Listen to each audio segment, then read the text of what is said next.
Olá, você que acompanha o site Notícias Agrícolas, estamos de volta com mais um do Grão a Barra Podcast. Esse que é o nosso podcast que fala sobre cacau e chocolate, em especial aqueles chocolates que saem da árvore até a barra, também conhecidos como tree to bar, ou aqueles chocolates que saem de amêndoas selecionadas até chegarem ao chocolate, também chamados Bean to Bar, que inclusive dá o nome aqui do nosso podcast, que uma tradução, né, livre aí de Bean to Bar pode ser traduzido como do grão à barra ou da amêndoa à barra. Bom, vocês que acompanham aqui o podcast sabem, né? A gente aborda diversas questões que vão além do chocolate. A gente fala também sobre cacau, cacauicultura e manejo. E é sobre isso que a gente vai falar hoje. A gente tem um assunto de extrema importância, então convido a todos a ficarem muito atentos no episódio de hoje. Afinal de contas, a gente vai conversar aqui com o Gonçalo Pereira, ele que é professor doutor lá da Unicamp. Gonçalo, seja bem-vindo ao podcast. Muito obrigado. Bom, o assunto de hoje a gente vai falar sobre manejo de doenças no cacau e fungos, né? Principalmente aí vassoura de bruxa. Essa que é uma doença que traz muitas lembranças para os produtores de cacau, mas o Gonçalo traz aí uma pesquisa inovadora que pode trazer algumas respostas em relação à vassoura de bruxa. Gonçalo, conta um pouquinho da sua pesquisa para gente. Olha, isso aí que você acabou de falar, né? Vocês sabem que toda vez que a gente tem um ambiente biológico, as doenças fazem parte. O cacau ele é originário da Amazônia e na Amazônia existem algumas doenças, né? Entre elas a vassoura de bruxa, que é natural, a gente fala, né? A doença, o fungo chamado Moniliophora perniciosa, coevoluiu com o cacau. Bom, lá em 1700, o cacau foi levado para a Bahia. Na Bahia, você tinha um ambiente em que não existia a vassoura de bruxa, né? Então, o cacau, esse boom que a gente teve no cacau, principalmente aí já no início do século XX, quando o cacau com leite, né, o chocolate propriamente começou a se popularizar, então a Bahia se tornou um grande produtor exatamente por causa da ausência da doença, um clima extraordinário e aí que gerou, né? Interessante, toda vez que você tem uma cultura agrícola, sai ao lado uma cultura humana. Então, aí a cacauicultura, Jorge Amado, os romances, a chamada civilização do cacau, né? Que se estabeleceu na Bahia e que hoje essa história, ele traz um enorme valor, né? Para o que você acabou de falar, né? Quando a gente vai do grão à barra. Porque as pessoas hoje, além de consumir o produto, consomem também a história, consomem a cultura. Então, quando você tem lá, na realidade, a gente viveu uma enorme crise no cacau que começa na década de 80. E essa crise do cacau, ela se inicia primeiro com a superprodução que foi feita na África, que talvez tenha sido muito pior do que o problema da vassoura de bruxa. Essa superprodução fez com que o preço do cacau desabasse, né? Vocês terem uma ideia, na década de 70, o preço do cacau ainda chegava a US$ 4.000 a tonelada, quando você chega ali em 2000, ele baixou, ele chegou a US$ 700 a tonelada. Então, você desestruturou completamente a cadeia de produção do cacau. E em 89 chega na Bahia, né, a doença vassoura de bruxa para dar aquele empurrão final nessa enorme crise, porque os cacauicultores, eles estavam endividados, eles não tinham condição de combater a doença e não existia conhecimento para o combate dessa doença na Bahia, porque, como eu falei, né, essa doença é uma doença do norte, é uma doença da Amazônia, e quando chegou na Bahia, o perfil dela era completamente diferente. O manejo que era feito para combatê-lo, para mitigar a doença lá no norte, na Bahia, piorava a doença, e foi então que, em 2000, nós iniciamos o que a gente chama do Programa de Genoma da Vassoura de Bruxa, em que nós fizemos o sequenciamento genético, né?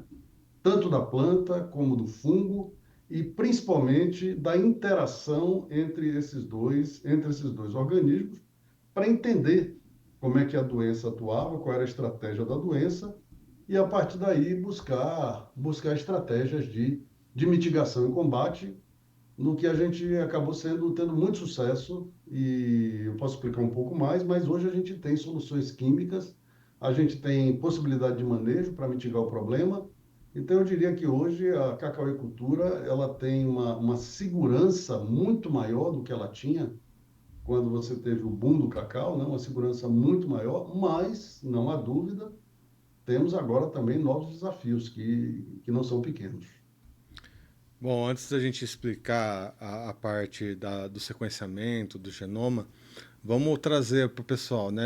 Claro, o pessoal que acompanha aqui o site, que é do cacau, já sabe mais ou menos como a vassoura de bruxa atua. Mas para quem não está tão familiarizado com a doença ou com a cacauicultura, como que é a atuação da vassoura de bruxa? Quais danos, né, a doença traz para as plantas? Olha, como geneticista, né, eu sempre brincava no laboratório que é um modelo, é um sistema tão intrincado, tão bonito do ponto de vista biológico, que dá até pena de combater, de tão intrincado do ponto de vista biológico que ela é. Como eu disse, é um patógeno que coevoluiu com a planta, então eles se conhecem, eles se entendem muito bem, e na Amazônia, eles não causam um problema tão grave. Quer dizer, para a planta, a vassoura de bruxa não causa um problema grave. Ela vai causar um problema para a produção agrícola. Como é que funciona? Bom, vamos lá. O fungo da vassoura de bruxa é como se fosse assim uma flor, sabe? Quando ele abre, quando essa flor abre, e essa flor abre, né? Normalmente durante a madrugada, ela lança esporos que parecem gotinhas de água. Esses esporos eles conseguem viver por cerca de 4 horas, 5 horas, são muito sensíveis e eles só penetram em tecidos da planta em crescimento. Esses tecidos podem ser, né, um ramo crescendo, uma flor, né, crescendo, um fruto se desenvolvendo. É aí que entra, quando esse esporo super sensível ele entra na planta, ele fica entre as células da planta. E é aí que começa a doença. Bom, primeiro, a planta muitas vezes não reconhece a existência do fungo e simplesmente o fungo fica lá, né? Uma coisa que ninguém sabia antes, mas o fungo, muitas plantas que não apresentam a doença, em realidade estão infectadas, né? É como a gripe. Muitos de nós têm o vírus da gripe, entretanto, quando o nosso sistema imune está bom, né? A gente não fica gripado. Entretanto, quando algumas coisas são despertadas, a planta começa a combater esse esporo, né? Essa célulazinha que está dentro dela, e é justamente desse combate que aparecem os primeiros sintomas da planta. No ramo, ele é muito famoso, é conhecido como a vassoura verde. Gera-se um ramo hipertrófico, aparentemente super saudável, muito forte. Eu brinco sempre que parece aqueles caras bombados de academia, né? E a planta, ela usa tanta energia para combater, né, para tirar esse esporo que está dentro dela, que a consequência principal é que ela para de produzir fruto. Ou ela começa a reduzir muito a carga de fruto que a planta dá. Então, a planta infectada, quando ela começa a se defender do esporo, das células do fungo, ela começa a produzir menos, bem menos. Bom, depois de um tempo que está essa briga, né, do fungo com a planta com o fungo, a planta desiste. A planta desiste e diz, olha, deixa esse ramo aqui, né, infectado, e aí ele apodrece, a planta começa a matar, né, esse ramo. É o que a gente chama de apoptose. E aí caracteriza, a doença vem desse ramo seco, que parece uma vassoura, e foi dado o nome de vassoura de bruxa. Mas é curioso que o ramo seco significa que a planta parou de lutar naquele momento, né, e deu. Eu vou dar aquele ramo. Entretanto, quando isso acontece, o fungo se multiplica dentro desse ramo. Até então ele não se multiplicava muito. Ele se multiplica dentro desse ramo e aí completa seu ciclo, em que é formado um novo cogumelo, né, que eu comparei a uma florzinha, e aí esse cogumelo gera esporos e aí o ciclo todo se multiplica. Ora, quando a vassoura de bruxa chegou e ninguém sabia o que fazer, uma das ações que foi feita foi financiar os cacauicultores para fazer poda fitossanitária, para remover essas vassouras secas da planta. Na hora que você poda uma planta, ela imediatamente brota. E se vocês lembrarem, eu acabei de falar, a única área onde o fungo penetra são áreas em crescimento. Então, quando a vassoura de bruxa chegou, a falta de conhecimento fez com que os cacauicultores pegassem muito dinheiro no banco para fazer redução de copa, remover a vassoura, adubar as plantas, e o efeito foi exatamente o contrário. As plantas começaram a criar muitos ramos novos, e esses ramos novos eram justamente a porta de entrada da vassoura de bruxa. E eu digo sempre o seguinte: muito pior do que a vassoura de bruxa foi a ação do governo, porque ela endividou todo mundo, endividou todo o setor e piorou a doença. Exatamente em um período que o valor do cacau despencou. Então, essa foi a crise da região. Olha, a gente fala relativamente pouco com relação ao que aconteceu lá, mas é uma das maiores crises fitossanitárias do planeta, é uma das maiores tragédias, e a gente pode hoje ainda verificar os números, ainda bem, a região está evoluindo de uma forma incrível, mas você pode verificar que desde a década de 90, os piores índices de criminalidade, assassinato por 1.000 habitantes, são todos daquela região, né? Então, foi uma tragédia que ainda bem e a gente está recuperando. E o Binto Bar, na minha visão, é talvez a ação mais importante, porque você valoriza a cadeia. Isso eu estou de completo acordo. É interessante ver essa questão, essa relação entre o desenvolvimento do cacau e, de repente, a chegada da doença e o reflexo que isso tem até hoje, né? Eu já tive a oportunidade de ir para Ilhéus, de conhecer a região e ver o quanto as pessoas são impactadas, essas histórias persistem até hoje naquela região. No Pará, apesar de não ter tido vassoura de bruxa, também, né, os índices de violência, Altamira foi conhecida como uma das cidades mais violentas do Brasil. Enfim, o cacau ele tem uma história de passado difícil, alguma coisa persiste até hoje, mas muita coisa evoluiu. Em questão de manejo de fungo, de combate a essas pragas e doenças, quais foram os principais avanços? Olha, primeiro falando do manejo, sabe? Quando a gente, durante o desenvolvimento do projeto, lá em 2004, 2005, a gente entendeu a base bioquímica da doença, sabe? A gente entendeu a base bioquímica da doença, um pouco do que eu acabei de falar aqui.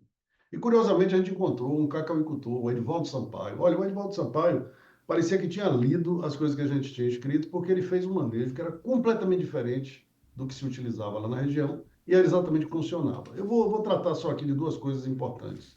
Primeiro, de janeiro a março, abril, você tem a chamada paradeiro, quando não se produz cacau. Era exatamente nesse momento que as pessoas podavam. E vocês lembram, né? Poda, faz broto novo. Entretanto, quando você poda nessa região, né, nesse período do ano, né, em abril mais ou menos, você tem um grande volume de inóculo.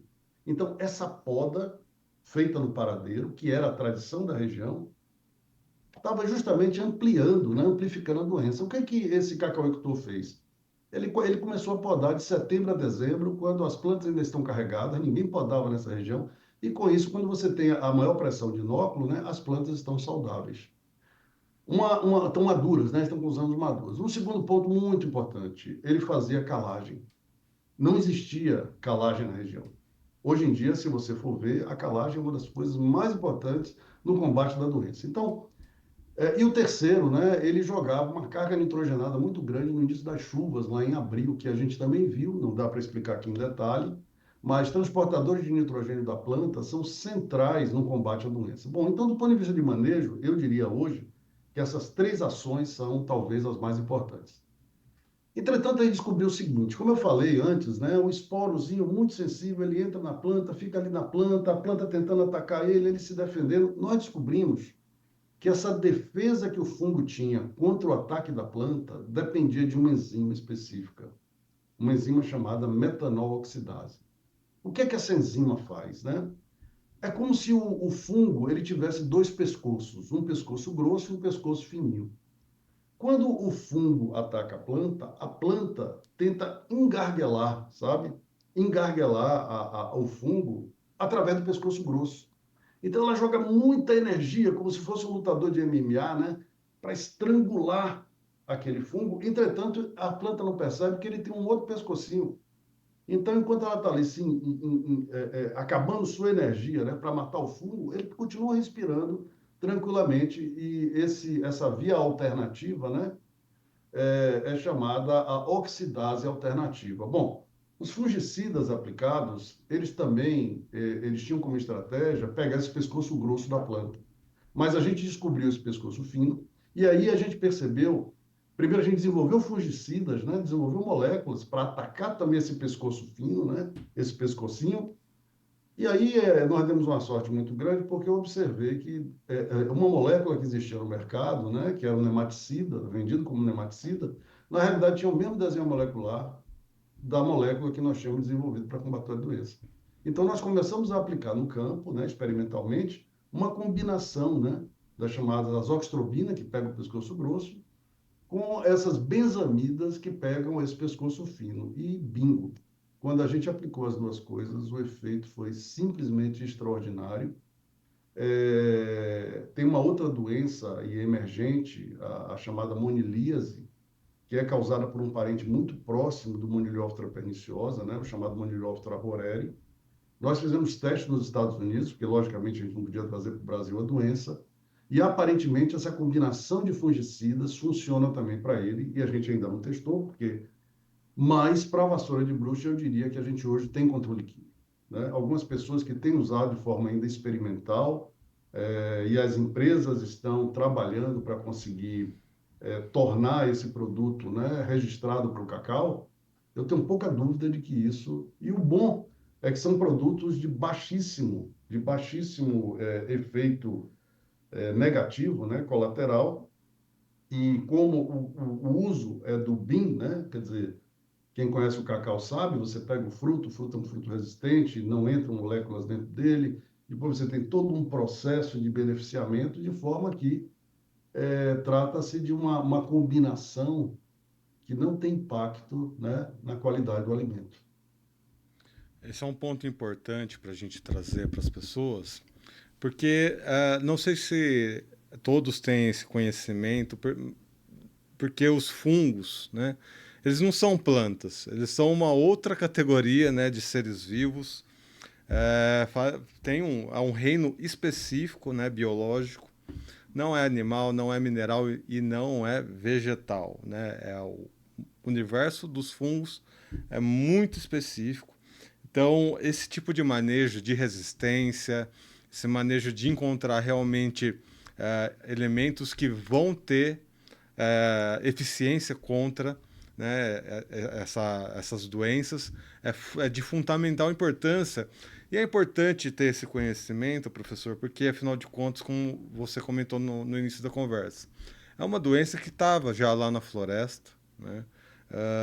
Tinha ali, né, já a presença nas plantas de cacau da Amazônia e saiu da Amazônia e foi lá para a Bahia.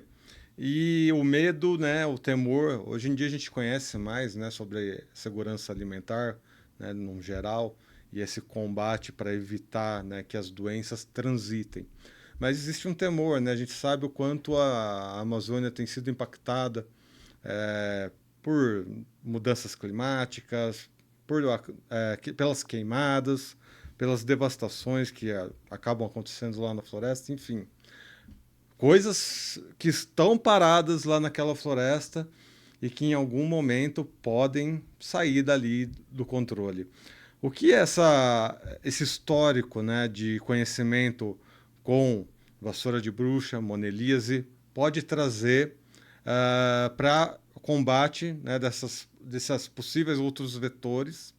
E o que a gente pode também trazer de alerta para quem está nos acompanhando dessa questão da segurança, né, em relação a pragas e doenças e evitar que elas fiquem transitando em território nacional? O que você falou é central e a gente acaba de ter, né, infelizmente, a Covid, que é exatamente uma situação como essa, é o impacto à natureza. Olha, o homem já bagunçou, né, já desorganizou um bocado. A gente, infelizmente, já tem uma inércia aí de mudança do clima muito grande. Eu diria que o cacau é exatamente uma das grandes promessas, porque o cacau convive com a floresta, né? Dentro desse programa de 2000, que a gente começou a vassoura de bruxa e tal, o genoma, eu acabei adquirindo fazenda também. Eu queria entender na prática como é que aquele negócio. E na Bahia a gente tem um sistema Cabruca, né, que é uma coisa linda. Se você olhar com calma no mapa, você vai ver que a zona de preservação da Mata Atlântica foi justamente a zona onde você tinha cacau sendo plantado.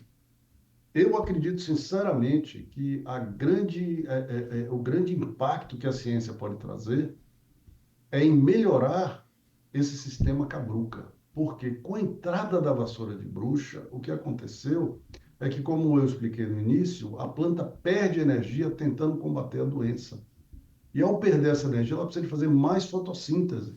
Então, o sistema de sombreamento da cabruca, que antes da doença era adequado, né, para o plantio do cacau, a produção do cacau, com a vassoura de bruxa começou a se tornar inadequado. Você precisou de fazer raleamento. Se você olhar bem, as melhores produtividades estão aquelas em que o pessoal pegou pasto e plantou cacau, né? Quer dizer, a gente tem o cacau ao sol pleno que antigamente não existia. Mas eu acredito, sinceramente, que a gente pode retornar a uma cabruca produtiva. E aqui eu queria fazer um comentário. Quando nós compramos a fazenda e tal, e eu realmente queria entender o sistema em 2002, eu percebi o seguinte, que a vassoura de bruxa era um problema e provavelmente não era nem o maior. Que o maior realmente eram os preços baixos e o fato do Brasil só vender cacau sob a forma de commodity, né? Quer dizer, a gente não apostava em qualidade, não existia prêmio por qualidade, não existia coisa nenhuma. Então, nós começamos lá na fazenda a fazer cacau fino. Nós fomos o primeiro exportador de cacau fino em grande volume do país, né? Era uma coisa que se dizia que o Brasil não conseguia exportar cacau fino, porque a Bahia ficava muito ao sul. Então, os óleos, né, que eram produzidos no cacau eram muito moles e tal, essa coisa toda, e a gente provou que não só era possível, né, como a gente conseguiria produzir um cacau de altíssima qualidade, tanto que a gente está vendo aí prêmio um atrás do outro. Nós fomos também naquela época, fizemos associações, fomos atrás de máquinas pequenas, que era um outro problema. Não existiam máquinas pequenas para a produção do cacau. Então você só tinha os grandes processadores, obviamente uma imensa barreira de entrada de capital, e você só produzia o cacau bulk, né? A massa do cacau bulk. Então foi outra coisa que nós começamos a fazer. Identificamos produtores de pequenas máquinas no país, identificamos produtores, né, de chocolate. No estado de São Paulo, em Itu, né? Tinha a Fazenda do Chocolate, interessante. E aí esse movimento ganhou força, sabe? Ganhou força. E as redes sociais não. A época que nós tínhamos era um grupo de discussão da Unicamp, em que tinham milhares de pessoas, desde governo, pequeno produtor, grande produtor, médio produtor. Então, esse movimento que foi feito na região foi extraordinário. E eu diria que agora, você comentou uma coisa, né? Onde tem cacau, tem uma cultura humana, uma civilização.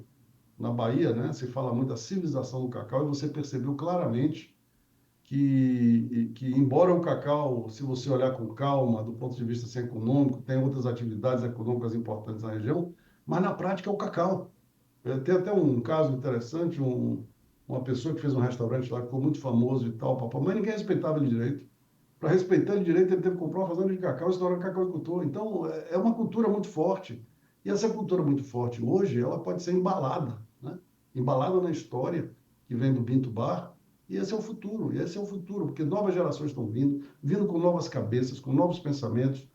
Uma coisa interessante também, enquanto o cacau dava muito dinheiro, ele dava muito dinheiro para poucos. A miséria era enorme nas fazendas. Se você olhar hoje, a situação melhorou enormemente. Ainda não está perfeita, está longe de ser perfeita, mas melhorou muito, e eu vou voltar a dizer, a melhora disso tudo se deu, primeiro, conhecimento, segundo, a existência de empreendedores que enxergam a cadeia de uma outra forma, e terceiro, o fato do Brasil começar a produzir chocolate de qualidade, né? Inclusive, isso forçou aos compradores de cacau bulk, né? Aos grandes compradores, aos grandes processadores, a aumentar o preço do cacau, né? a melhorar as condições de vida das fazendas. Então, é um ganha-ganha tremendo. Agora, novamente, para isso a gente precisa de ter todos os atores, inclusive vocês, né, aqui no Notícias Agrícolas, a imprensa, mostrar o que acontece. Isso é fundamental. A gente tem ouro na mão, né? Mas é um ouro que tem que ser minerado, e a mineração é a formação dessas cadeias de valor. A gente é um trabalho de formiguinha, onde todos, né, precisam estar em comunhão com o mesmo objetivo. E eu tenho essa mesma opinião do senhor, professor, nessa questão de como o Bean to Bar, a produção de chocolate de qualidade, trouxe uma visão diferenciada, né? A gente está numa primeira geração onde os produtores de cacau têm a possibilidade em experimentar o seu próprio chocolate. Isso que é uma das coisas que eu sempre comento aqui no podcast, porque é uma das coisas que me esquenta o coração, né? Quando eu conheci ah, a- mais a fundo esse setor, né? Que antigamente os produtores de cacau não comiam chocolate, às vezes não comiam nem o próprio cacau, eles eram muito alienados da sua própria produção. E hoje em dia, né, a produção Treat to Bar, principalmente, está na mão de quem produz cacau e essa pessoa tem possibilidade de experimentar o chocolate que ela mesma fez. Isso é muito bonito de se ver e é a primeira geração, de fato, que isso está acontecendo por causa de pesquisadores como o senhor que estão aí encontrando métodos cada vez melhores para a gente ter uma produtividade maior e um controle das pragas e doenças que tanto nos preocupam, né? Esse ano a gente viu os preços lá em cima e o produtor muito feliz com os preços, mas também muito acanhado com medo aí da monelíase, né? Com a volta da vassoura de bruxa, muito atento por essa questão, né? A nossa floresta tá sofrendo e temos vizinhos com árvores muito antigas, né? Muito antigas e árvores antigas são mais suscetíveis às doenças. Então a gente vê tendo, né, essa visão, né? Vizinhos com árvores antigas, a nossa floresta sofrendo, né, com as condições climáticas, esse medo constante, né, de um retorno das doenças. Como é que a gente vê o momento atual, né? A gente tem variedades, né, mais resistentes que foram sendo criadas ao longo do tempo e temos agora esse manejo de resistência de fungicidas. Como é que a gente se posiciona nesse tratamento de resistência? Essa é uma palavra que o cacauicultor tem que ter sempre em mente quando se fala em fungo, um manejo de resistência. Como é que a gente vai posicionando os produtos, né, que esses fungicidas que foram sendo criados dentro da pesquisa? Como que fica esse posicionamento atualmente, professor? Essa pergunta é ótima. Se você vê bem, né, o aumento do preço do cacau se deu por causa de uma doença na África, né? E o pior, é uma doença muito mais grave que a doença fúngica, que é uma doença de vírus, né? Então, a gente tem que trabalhar muito fortemente com as barreiras sanitárias, esse movimento, né, de culturas agrícolas, de partes vegetais, de um lado para o outro do Brasil, de um lado para o outro vindo da África, vindo de importações. O Ministério de Agricultura tem que ter um cuidado redobrado, porque a entrada, por exemplo, desse vírus no Brasil pode causar realmente, isso é muito pior do que fungo, né, para combater, porque a única forma de fazer isso é eliminando as plantas e plantando novamente. E aí você tratou de uma outra coisa muito importante. Na Bahia, né, quando o cacau foi introduzido, veio um cacau só, poucos pés de cacau, chamado cacau comum. Ainda bem que na década de 70, né, o Ministério da Agricultura fez os bancos de germoplasma, começou um programa de híbrido, né, da CEPLAC, o órgão que cuidava do cacau. Então, isso gerou variabilidade. Quando a vassoura de bruxa chegou, o pessoal viu que muitas plantas não pegavam a doença, e esses eram os primeiros clones. Então, se desenvolveu metodologia de clonagem, você pegou uma planta resistente e se clonou. Bom, o problema maior é o seguinte, que o ciclo do fungo ele é muito mais rápido que o da planta. Então, a única coisa que a gente sabe quando tem uma planta resistente é que essa resistência vai ser quebrada, né? Isso significa o seguinte: o programa de pesquisa, o programa de melhoramento, o programa de desenvolvimento de novos híbridos, ele não pode parar, sabe? Ele não pode parar, é um programa constante. Fungicida, nós desenvolvemos, né, essa combinação de fungicida que está indo super bem. Mas eu também tenho consciência de que um dia vai aparecer um fungo que resista a ela e aí a gente vai ter que começar de novo. Então, são programas que não podem parar, sabe? Nós não temos que ter projetos de pesquisa, nós temos que ter programa de pesquisa de longo prazo, de longa duração.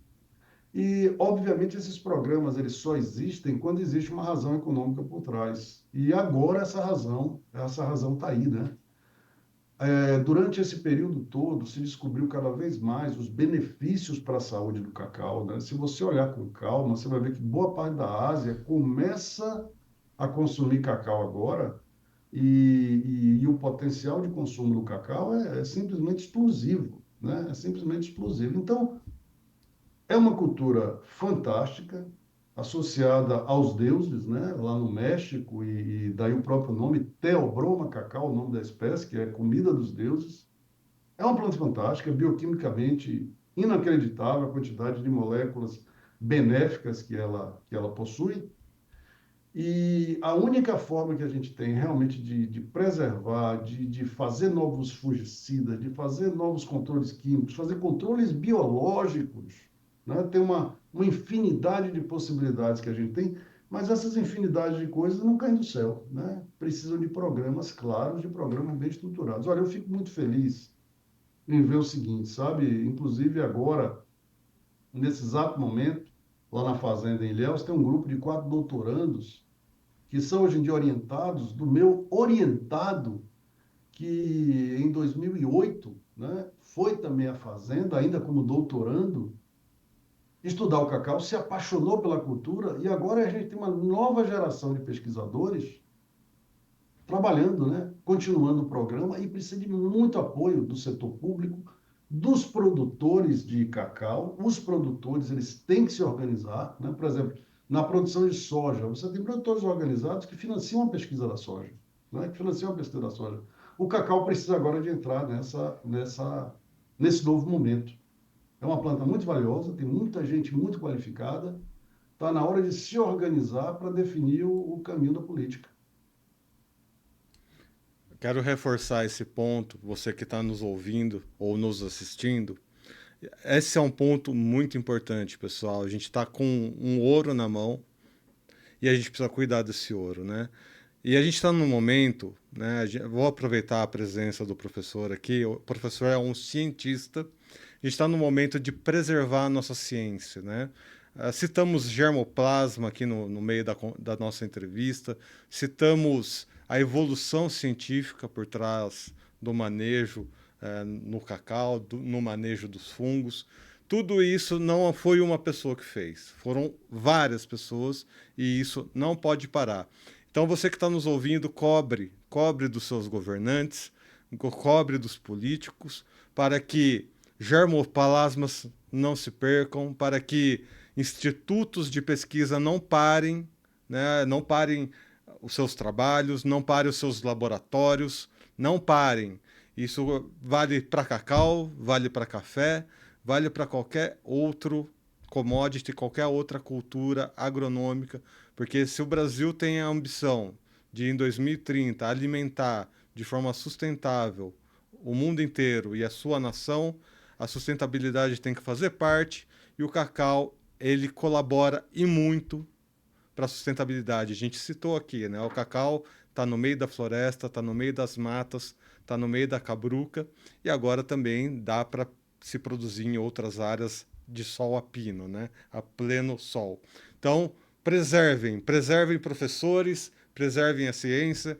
Gonçalo, você é um tesouro também aqui do nosso do nosso cacau. Muito obrigado pela ciência que faz parte aí. E quando a gente vê, né, alguém falando, existe uma solução para a vassoura de bruxa. Olha só, 30 anos, gente, de história que reflete até hoje. 30 anos se refletem até hoje. Não é assim, tá, pessoal? Então, protejam e cuidem e mostrem para os seus filhos, para os seus sobrinhos, para os netinhos.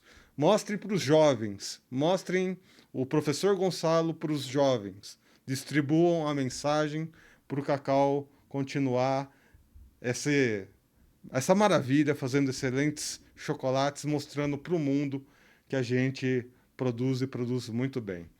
Gonçalo, deixo aqui uma abertura de última mensagem. Quem quiser conhecer mais o seu trabalho, quem quiser te seguir, quem quiser, os jovens quiserem conhecer, né, mais a fundo a ciência do cacau, deixo aqui aberto para você deixar os seus contatos. Bom, eu agradeço muito a gentileza. Você falou aí uma outra coisa importantíssima. Primeiro, até eu não sei se estiver sendo filmado, aqui atrás tem o cacau, né? Até a cor do cacau, né? É um fruto de ouro, realmente. E você mencionou o café. Olha, eu trabalhei muito para tentar fazer. A CEPLAC era uma organização histórica do cacau, mas ela teve problemas institucionais normais. A gente fundou a Embrapa, né, ao longo desse tempo. E eu trabalhei muito para que a gente conseguisse fazer uma Embrapa, uma unidade da Embrapa Café Cacau, motivar, sediada lá na região, onde a gente tem a estrutura da CEPLAC, porque a gente precisa da massa crítica, sabe? A gente precisa dos pesquisadores, precisa, isso é muito importante. Eu queria deixar também o convite para quem tiver interesse de nos visitar na Unicamp, né? Nosso laboratório, laboratório de genômica e bioenergia, a gente atua muito também na área da bioenergia. Também queria deixar o Paulo Teixeira, o professor Paulo Teixeira, da USP, da Exalc USP, que ele é o futuro, né? O futuro dessa pesquisa. A gente hoje tem se envolvido mais na bioenergia. E a gente sempre coloca, eu coloco muitas coisas no LinkedIn. É a minha única rede social, é uma rede mais, digamos assim, moderada, né? Uma rede mais moderada, mas onde a gente busca soluções. Então, muitas coisas relacionadas, isso mesmo que eu acabei de falar, quando a gente desenvolveu a combinação de fungicida que funcionou, eu sempre coloco elas por lá, né? Acho que é Gonçalo Pereira, alguma coisa assim. No LinkedIn é fácil de encontrar. O pessoal me honrou aí com esse título de Top Voice, que me espantou muito, porque eu sou um cientista, eu não sou um empregador, mas o que eu faço são reflexões e busco, né? Busco caminhos na prática para soluções de grandes problemas. E eu acho que esse do cacau, o cacau mora no coração, é importantíssimo, como eu disse. A gente acabou entrando também, hoje eu sou produtor de cacau e como professor, à época, né? Eu tinha tanta certeza de que a gente conseguiria resolver o problema, que a gente ia encontrar soluções para isso, por causa dos resultados científicos, né? Em 2002, quando eu comprei a fazenda, como professor, em início de carreira, eu vendi tudo que eu tinha. Não foi uma coisa assim, não foi uma oportunidade de negócio, foi uma...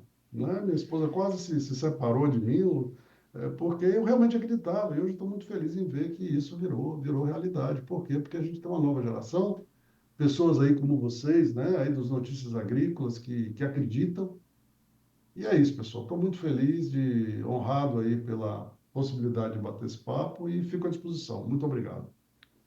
Também ficamos sempre à disposição. E você que está nos acompanhando, quiser vir conhecer o professor na Unicamp, tira um dia, vem conhecer a Unicamp, é muito gostosinho, dá para fazer um passeio legal, vai dar para conhecer muita ciência lá na Unicamp, tem lanchonetes, enfim, tem todo um ambiente muito bem preparado ali na Unicamp, para quem não conhece. É um lugar público, é um lugar aberto, pode vir a qualquer hora. Só ajusta a agenda com o professor, mas tira um dia aí e vai ser um dia muito bacana. É isso, fica o convite aí para essa juventude aí, para a gente passar o bastão desse cacau cada vez melhor. Muito bem, pessoal. Lembrando então que estamos em todas as redes sociais, né? Você que acompanhou essa entrevista, lembra de se inscrever no canal, ativar o sininho, deixar o seu like. Assim você faz com que essas informações cheguem a cada vez mais pessoas e assim o nosso canal cresce, a nossa comunidade cresce. É uma troca, né? Para a gente crescer, vocês precisam fazer a parte de vocês e assim a gente vai expandindo, né? E levando essa mensagem tão importante do cacau, né? Para as próximas gerações e preparando, né? Esse caminho, né? A gente tem essa ambição, 2030 é daqui 5 anos, pessoal. Então, se a gente tem uma ambição de um Brasil, né, potente, né, no agronegócio, na produção de cacau, a gente tem que ter noção de que são várias coisinhas que precisam ser feitas, né? E a ciência e a educação fazem parte desse crescimento, dessa caminhada. Muito bem, amigos, eu vou ficando por aqui. Até uma próxima. Um abraço.